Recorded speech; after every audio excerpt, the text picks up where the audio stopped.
Hi, happy Wednesday, everybody. Live and direct from the Frank Beck Chevrolet Studio Annex. This is another edition of Time Out Over Time. On the Time Out Over Time YouTube channel, I'm Rick Arsenal, and you know the drill.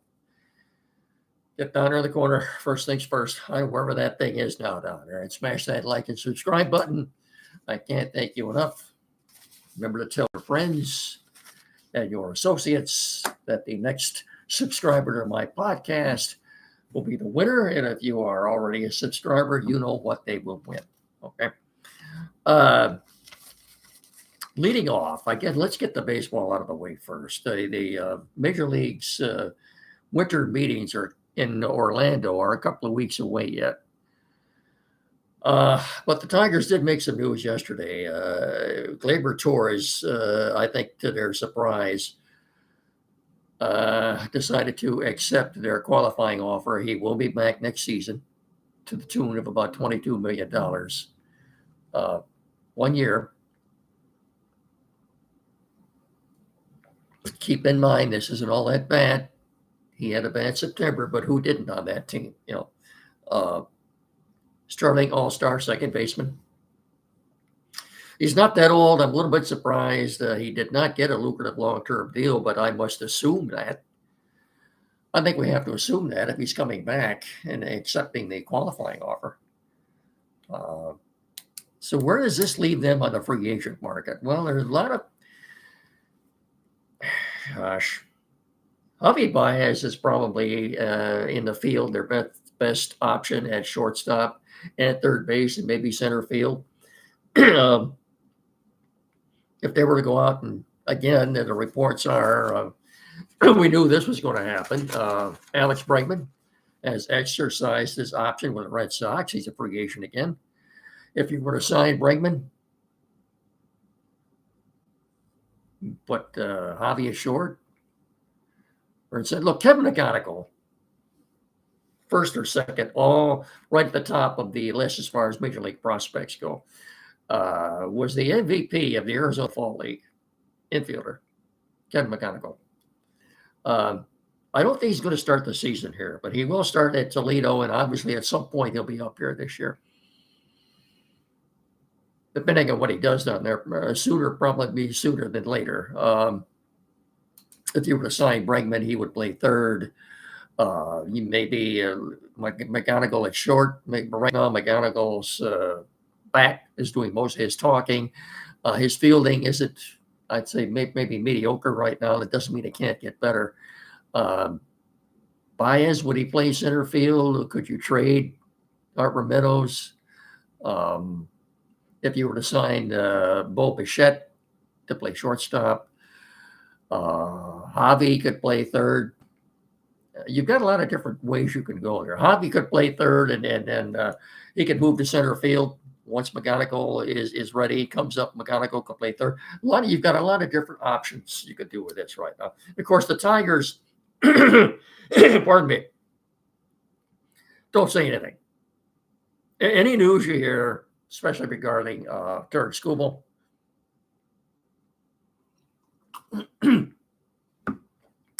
comes from baseball writers like John Heyman, who works for the New York Post and the MLB Network, and he gets his news and info from Scott Boras. Tigers don't say anything. They're just nothing.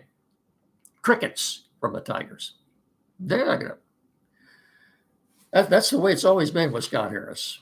He did, and now his general manager, Jeff Greenberg.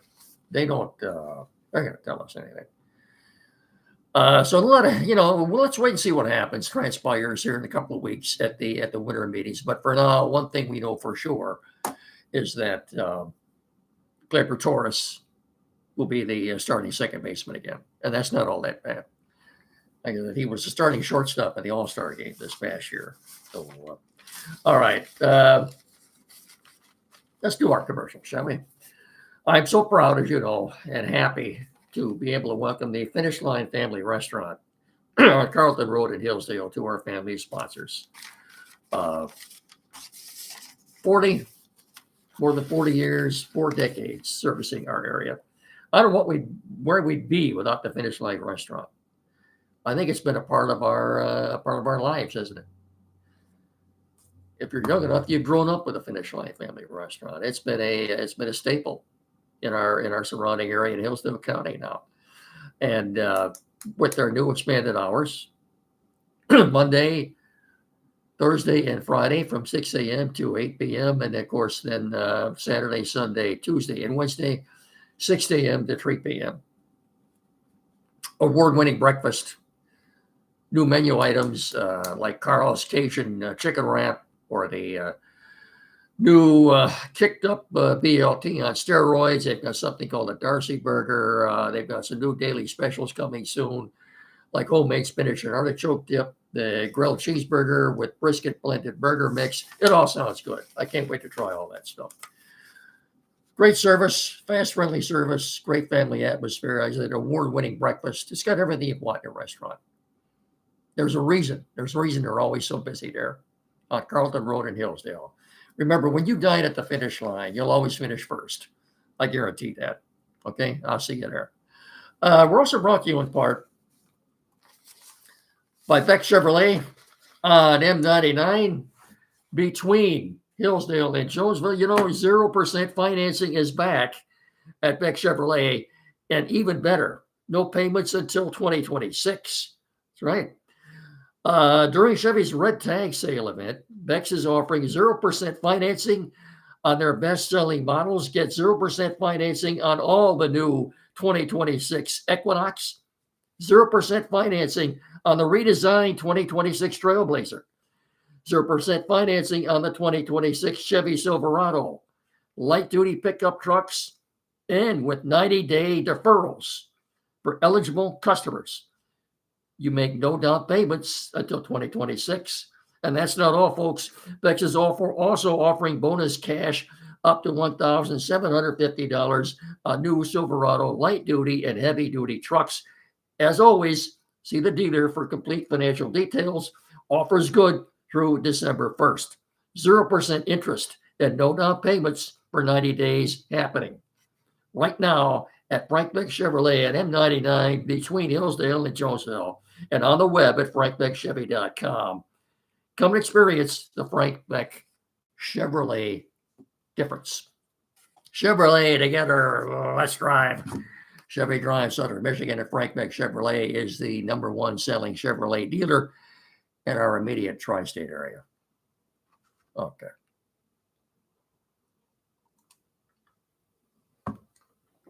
And we're also brought to you in part by Barrett Insurance in downtown Jonesville on the corner of M99 at US 12, 517-849-1000. Barrett, that's BarrettINS.com.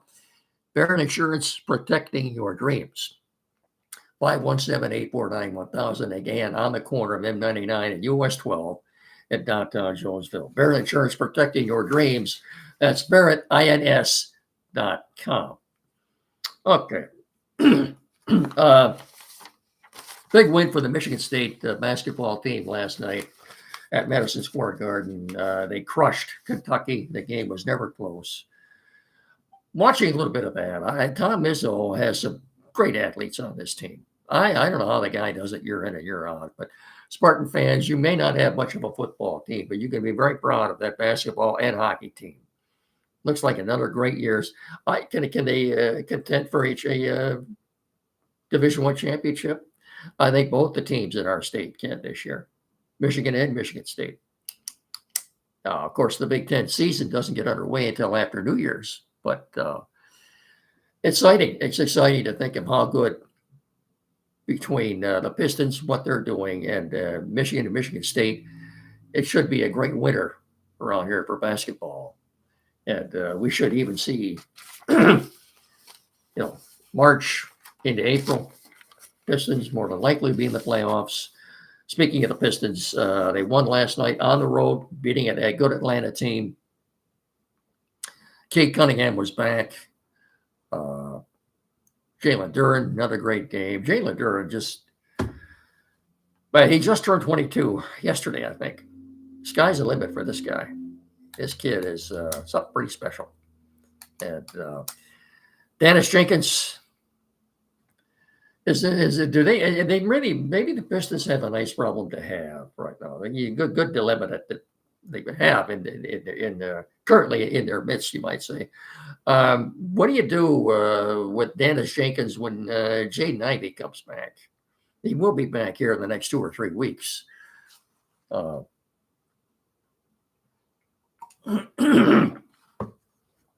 hate to disrupt the current chemistry of the team right now, don't you?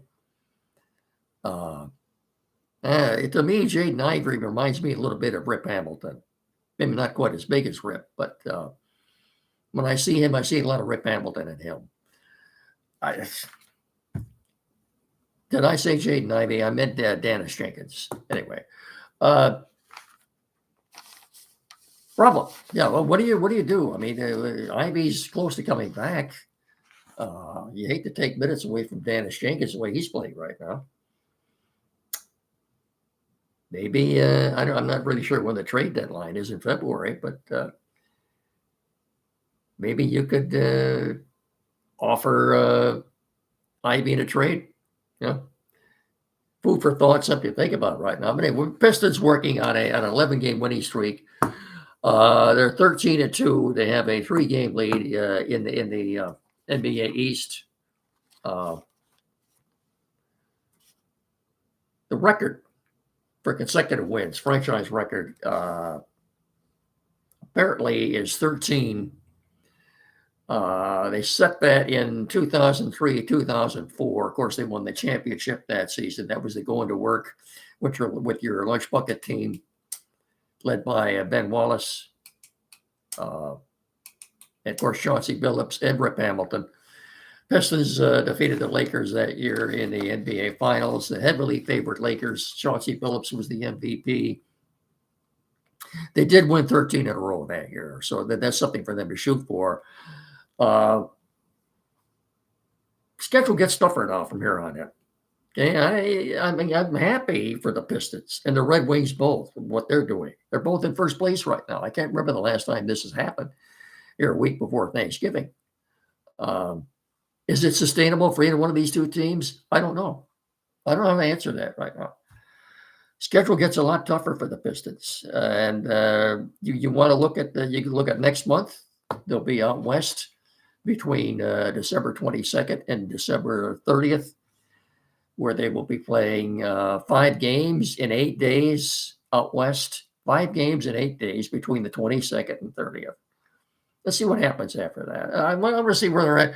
I'm going to wait till after New Year's to pass any judgment on our hockey team or our basketball team. Right now, I'm just enjoying the ride. Okay. And I suggest you do the same, but let's pump the brakes a little bit. Now, the Pistons have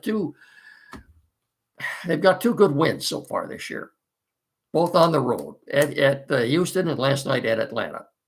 I don't think they play Cleveland until after the first of the year. They haven't played the Knicks yet. So I suggest we pump the brakes a little bit, but I'm just as happy as anybody else to see what's going on right now with this team, both these teams. As far as the Red Wings go, they're in first place right now. They've got 25 points. They do have 25 points. They're 12, 7, and 1. Okay. Nice win last night over a good Kraken team. They play the Islanders, I think, tomorrow night. As far as the Red Wings go, yeah, they've got a lot of good young talent, but their goaltending. To me, their goaltending is mediocre at best. Okay. It's okay, but it's not elite. Nothing sensational about it. I don't think their goaltending is good enough to, if they do make the playoffs, to take them very far. And I'm still, until I see the Red Wings actually win a spot in the playoffs under Steve Yzerman's reign, if you will, I'll be skeptical. Okay. Is this their year? I hope for Steve Yzerman's sake it is, at least to get into the playoffs.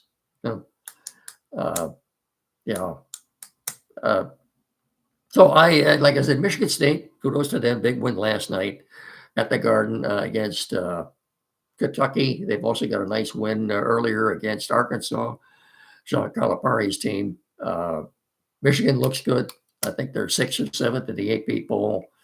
It should be a great year for us here. Right winter for basketball around here. I'm looking forward to it, as you both should, as everybody should be. Okay, before we get into football, let's do this. Pardon me.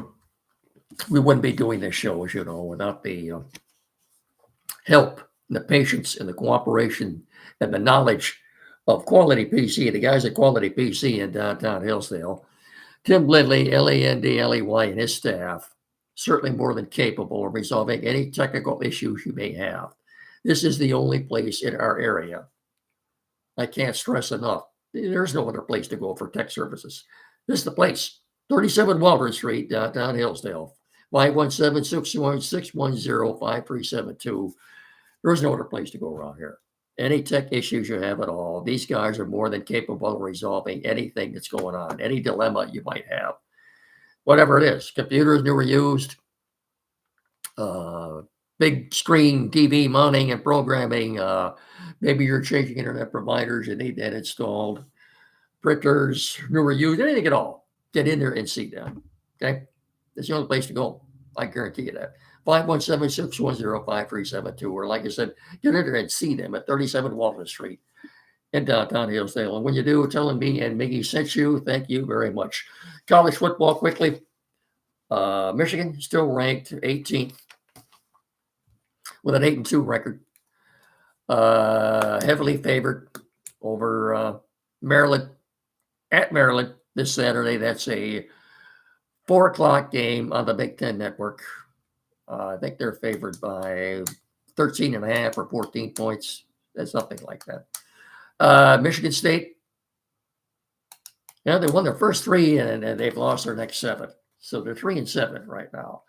They're playing Iowa in Iowa. That's on FS1 Saturday at 3:30. They're 17-point underdogs. They're not going to win that game. I'd like nothing better than to see them pull off the upset, but I don't think that's going to happen. They do have a shot. Their last game of the year, coming home when they play Maryland, to win that game. I'd hate to see Jonathan Smith go the whole season without winning a conference game. That's not good.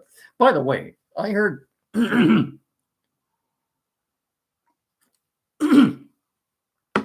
me, Brinko Beard, Michigan State insider at 97.1 the ticket, is quoting anonymous sources as saying there's a good chance Jonathan Smith will be back next year. So don't assume he's gone already. Okay, you cannot assume that he's gone.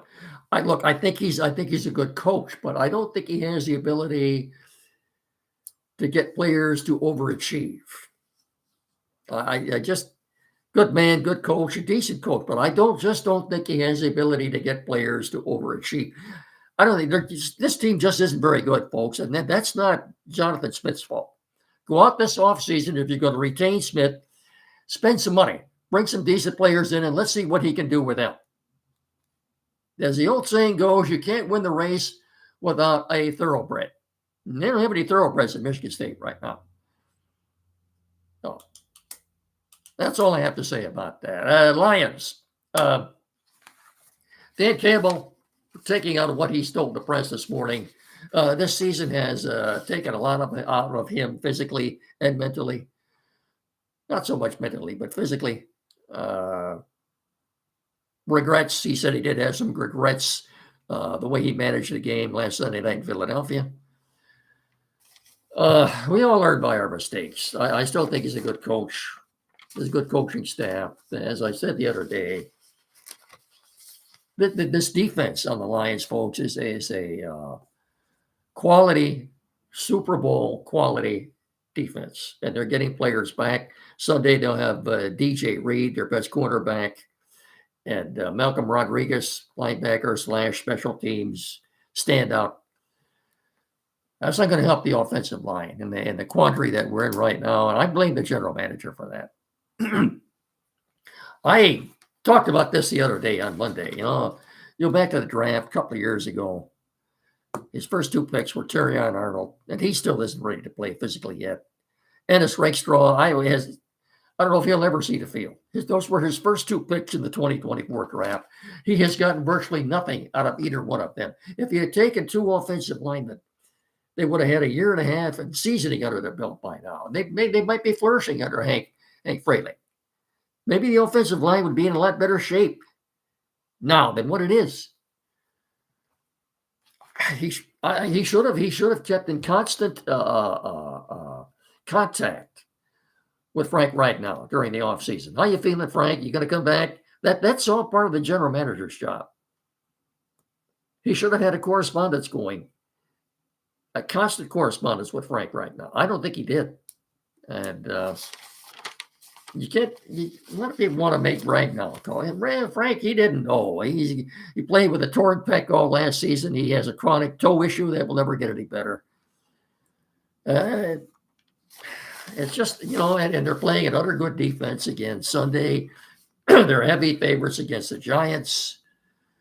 Well, 9 or 10 points.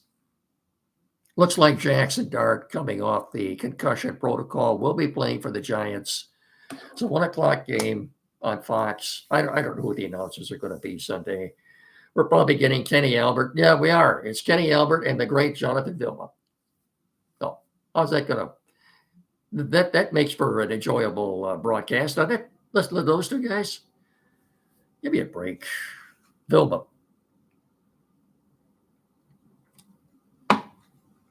Last game he did, he referred to Hank Fraley as Christian Mahogany. You see the resemblance? Sad. Yeah. Deion Branch, number 32 was Deion Branch. Okay.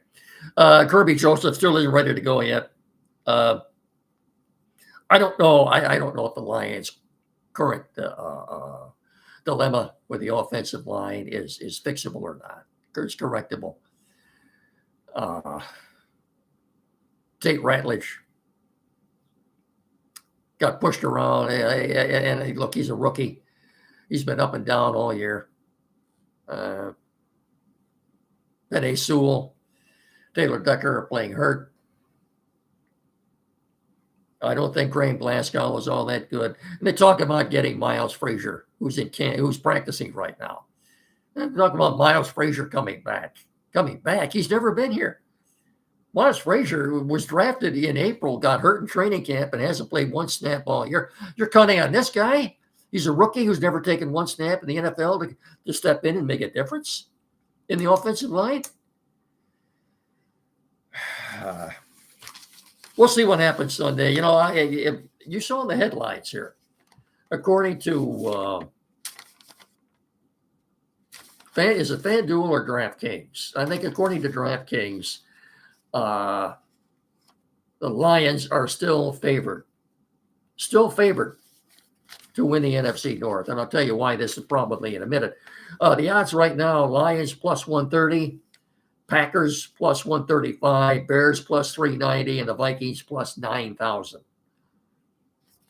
Lions are going to rule the day. They lost to a bad Viking team at home a couple of weeks ago. Anyway, according to them, according to these people here that set the odds, they think the Lions are still going to win the division. I think a lot of this is based on the fact that teams with the toughest remaining schedule are the Packers and the Bears. Are both tied with the highest opponent win percentage. Okay. Well, let's look at this a second here. Bears remaining games. Steelers at home. At Philadelphia on Black Friday. At Green Bay. The Browns at home. Then Green Bay again. At San Francisco, and the Lions on January 4th. Packers remaining schedule. Vikings at home, at the Lions Thanksgiving Day. The Bears at Lambeau, at Denver, at the Bears, Ravens at Lambeau, and at the Vikings. Bears and the Packers have the toughest remaining schedules in the NFL. And I think this is a lot why the Lions are favored to win the division. I said before the season, I thought the Lions would go 12-5. If they go in the remaining 7 games, if they go 6-1, that's just what they're going to be. They'll be heavy underdogs when they play on, second Sunday in December. I'm not going to have a calendar. When they go out to LA and play the Rams. But let's look at this. They got the Giants Sunday, then they play the next 2 Thursdays after that on Thanksgiving at home against the Packers. December the 4th at home on Amazon Plus against the Cowboys. By the way, the halftime entertainment are the Temptations in that game. If you haven't heard, Motown Temptations halftime, December the 4th. When the Lions host the Dallas Cowboys. Look, at Cowboys, I'm not. Yeah, they destroyed a bad Raider team on Monday night. They look, do the Cowboys still have a shot at the playoffs? I don't think so. The defense, you can't. Pete Carroll, why did he ever come back and get into coaching and coach the Raiders team? As long as Mark Davis is running that team, they're never going to be any good. Okay, he'll never sell the team either. But so I got sidetracked there. Anyway, Giants, Packers, Cowboys at home. They go out and play LA. They've got 3 games left after that. They got Steelers here on another Thursday night game, I believe, and then they end the season Christmas Day in Minnesota, and then a week after that at Chicago. I think, before I get out of here, because we're about done, I just think that, and by the way, the game in Chicago on January 4th, there is no time for that game. It just says TBD, to be determined. I think they will be playing the Bears on January 4th at Soldier Field with the division title on the line, and I think that game will be flexed to Sunday night. So if you think we're all done seeing the Lions on Sunday night, I don't think so. All right, I'm out of here. Don't forget, I'll talk to you all again on Friday, and of course, Saturday morning here locally on WCSR 92.1 FM, the Timeout Show with Jed and Andy.